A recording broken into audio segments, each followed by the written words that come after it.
What if the sun released a megasolar flare?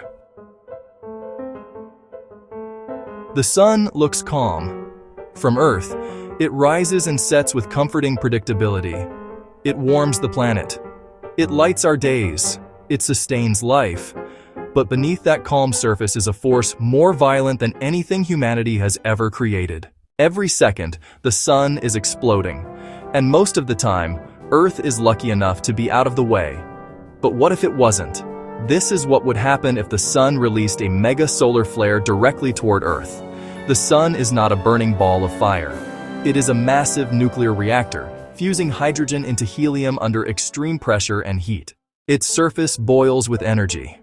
Giant arcs of plasma rise thousands of miles into space, held in place by intense magnetic fields. Sometimes, those magnetic fields snap. When they do, the sun releases a solar flare. A solar flare is an explosion of electromagnetic radiation. It travels at the speed of light. There is no warning, no time to prepare, and when it hits Earth, the effects begin immediately. But solar flares don't come alone. Often, they are followed by something far more dangerous: a coronal mass ejection.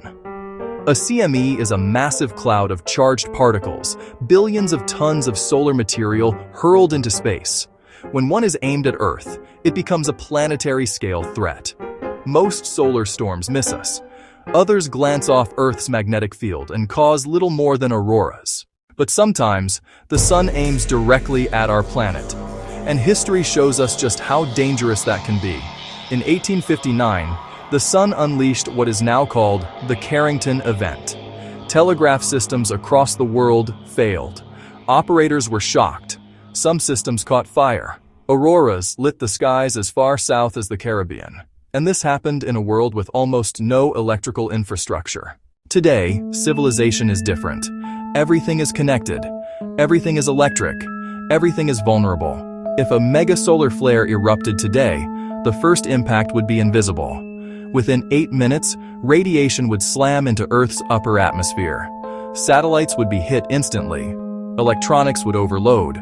Solar panels would degrade. Some satellites would fail permanently. Others would go silent without warning. GPS systems would begin to drift. Navigation errors would spread. Aircraft relying on satellite positioning would lose accuracy. Pilots would be forced to reroute or land immediately.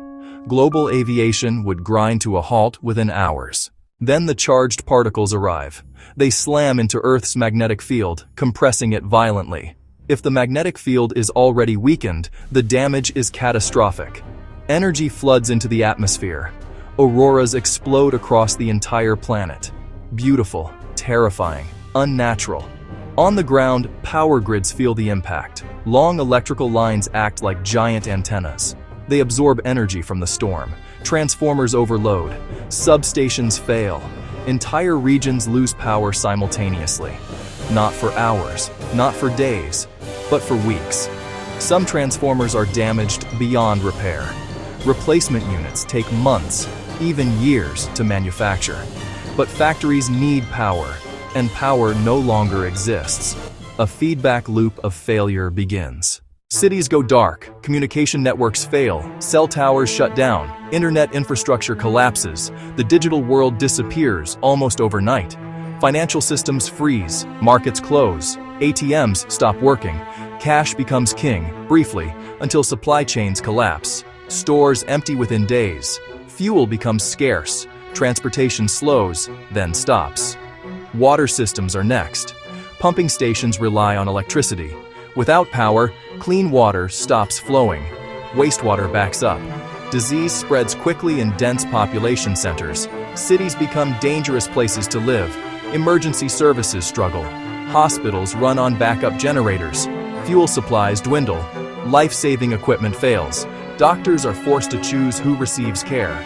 Modern medicine becomes impossible to sustain. Radiation exposure increases dramatically.